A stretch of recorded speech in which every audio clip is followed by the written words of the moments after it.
What's up, guys? Edward here, Old Place Outdoors, and just want to get out here today and talk a little turkey with you. Beautiful day out here today, sun shining, and just got turkey on the mind and can't wait for it. Just counted it up, it's about 35 days from now. I'll be down in South Carolina for the opener, and looking forward to it. And just want to get out here today and talk to you a little bit about calling turkeys, and kind of a continuation of earlier series I did where I was talking about using a mouth call. And I want to jump out here today and talk to you a little bit more about another popular call, and that's with using a pot call. Been a choice for many hunters for decades, and it's a great option for beginning turkey hunters and veteran alike to take into the woods. And so just jumping into some of the basics, they call it a pot call because of the design, of course. It's kind of a little bit of a bowl or a pot, and it's got a striking surface, as you see here. This has got a slate striking surface with a glass soundboard in there. Those soundboards are important to help resonate that sound and give it that tone that you're looking for. And again, this is a cherry pot. This is one I call the cherry bomb. It's just a classic slate and a cherry pot, and it's a great sounding kind of must-have, So, but kind of jumping out there and just looking at from the beginning, when we're talking about the surfaces, again, this is slate. Pot calls can often have, they can have crystal, ceramic, aluminum, slate like we have here, and the glass surfaces. There can be just kind of a plethora of different striking surfaces that are available for different pot calls. And the slate is just a great one to start on because it's just an old classic, as I like to say. And so what I'm doing now, though, is I'm prepping it, and I like to use this red Brillo. It's kind of like a maroon colored Brillo pad, and really all I'm doing is just giving it some swirls and getting it nice and roughed up and making sure I've got a good surface area on that striking surface to get some friction, because this is what you would call a friction call. So, and that's what's going to give us the ability to make that sound. So jumping into the next steps that are important is gripping. And so you got two things to consider. You're gripping your striker and you're gripping your pot. Both of those are key in making sounds here. And I will say that there's not going to really be a constant, because you could watch 30 different people run pot calls, and you might see anywhere from 25 to 30 different ways they grip, and maybe some like just tiny changes in the way that they're gripping things. So what I'm getting at with that is really going back to just like with using a mouth call, you're going to have to practice with it and find out what's comfortable for you, find out the different ways of maybe gripping the striker or the pot that's producing the sounds that you want. And you might even vary those a little bit as you're trying to change up the sound while using the call. But for the sake of being able to start somewhere, let's just look at the striker now. A good place to start is just grip it like a pencil. Some people, I've seen people hold pencils and strikers this way, and I've seen people hold pencils and strikers this way. So both of those options work. I've seen people hold their strikers this way with like two fingers on the top. So again, no real constant there. Just figure out what works for you. For me personally, I kind of make a little bit of a nice little base there with that one, and then get me a nice little pinch with my thumb on there. Position on the striker, you don't want to be down too close to the tip, and you of course don't want to be too high up on the tip either. You want to have a nice controlled midway to about a third of the way up, as you can see, on that striker. That way you have a good solid grip on it, and you can give it that firm that friction it needs there on that tip. Now, talking about the pot, again, you're going to want to I kind of grip it like this, just almost just like have my fingertips on it, and then as I'm calling, I might change that up some. I might move a finger off, and sometimes it might even be without paying a lot of attention to it, so. But again, just get a nice grip on it, and you're wanting to then rest your palm right there on the call itself. And before we get into the different types of calls, let's just make a noise with it. And I always like to say the tried and true is your yelp. So, and a yelp is all it really takes to kill some turkeys. You find the right turkey on the right day, and a yelp or 2 yelps. Well, a series of yelps, or 2 series of yelps on the right turkey on the right day is really all it takes anyway. So focus on that yelp, and that will get it done. But with your yelp, since we're talking about that, all I'm doing is ovals. And I'm kind of trying to hold it to where you can.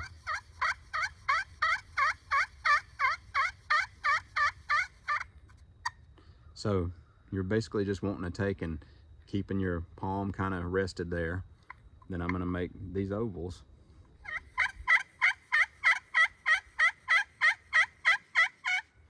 And I want to show you too, that's a hickory striker that I've been using. I'm going to switch it up and put this diamond wood on there and show you how I talk about this a lot, that you can use different strikers to get different sounds. So yelping again.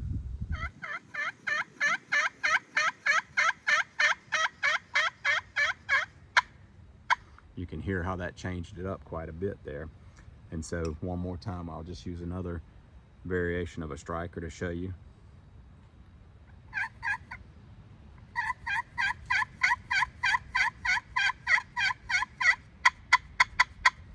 And so every striker is going to give you a different sound.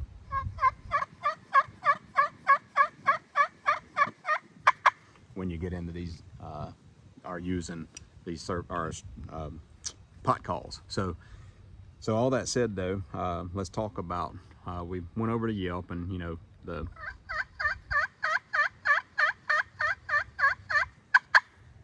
kind of an oblong circle or oval, and you'll learn to kind of vary that oval.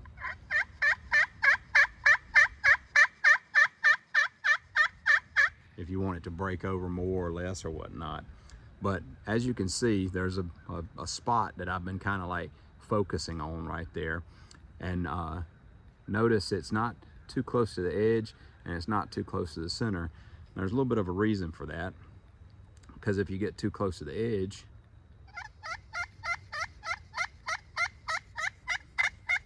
you lose a lot of that tone. If you get too close to the center, then you're going to get maybe a little bit more of that baritone. So you got to find that little sweet spot right up in this vicinity, which is usually about 1/3 of the way in.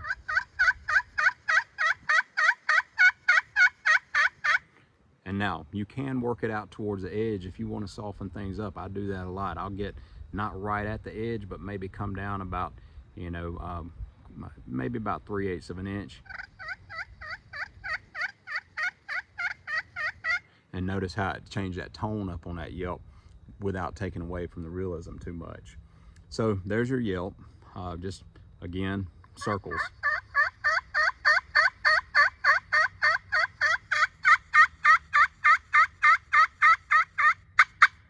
All right, so I jumped right into that, like doing some cuts right after that yelp.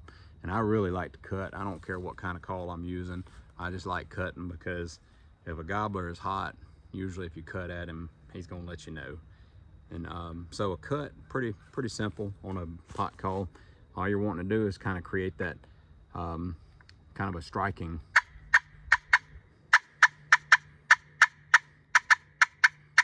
And you can see now, if you pay attention to where that line is, how I just drug down. I just worked my way down through that series of cuts. And I might run it from doing some yelps to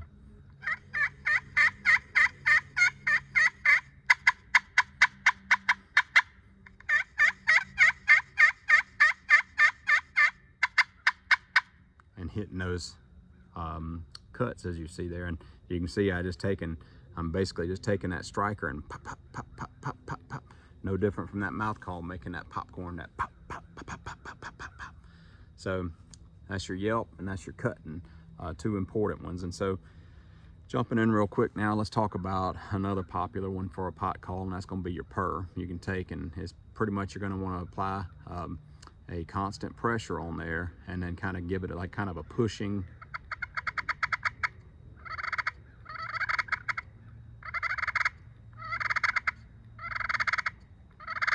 Now, of course, just like with the mouth call, and if you go back to that video where we talk about fighting purrs versus regular purrs, you know, the emotion you put into it, that all dictates, you know, what you're saying to the turkey.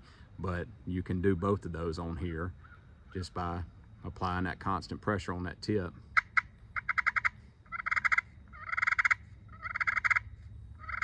Now, going back to talking about the edge too, if I get up here and I really want to soften that purr up, I'll get, again, right there about, you know, a little over a little over 1/4 to 3/8 of an inch from that edge, and I'll do that purr. And that gives me that like softer purr, you know, just kind of those little content like feeding purrs. You can really drag that. So that's your purring on it. And again, switching these strikers up is all gonna, you know, dictate how that tone may carry out. So experiment with those and check it out. And then finally, you know, another basic one, a lot like the cluck or a lot like the cut, would be your cluck. And that's just, you know, hens, when they're purring, a lot of times they might do a, so those little clucks are nothing more than a little more of a subtle cut. So, and all I'm doing with that is just doing the striking noise again. Just hopefully you can see that pretty well, but you're just taking and as I just making a quick little pop to make that little little clucking noise. So, you know, you got your yelps,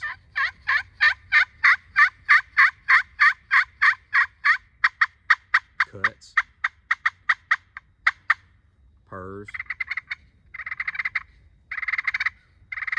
and then your cut or cluck. And just remember your location on the call, your grip, your surface prep, your grip on the striker, all those things, they all have to work together. You have to figure it out and get it working in tandem to get those right sounds, and that's going to come with practice. None of this stuff is usually right out of the gate just simple. You're just going to have to spend a little time with it and figure it out if you've never done it before. I've seen some people pick them up and just go right away. They can, you know, just take off with them, and that's great. And then some people can't. So spend a little time with them, learn how to make some noise with it, and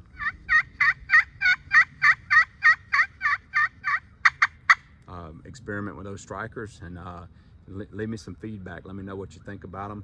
If you're looking for any kind of pot calls or any kind of strikers to experiment with, then hit me up, and I'll be glad to help you out with those. And you guys keep practicing on them. It will not be long now, about, like I said, about a month out from now, and I'm going to be out there chasing them myself. And so it's going to be opening up in the South real soon, and then it's on, fellas. So let's get with it and start practicing these calls, and let me know what you think, and good luck.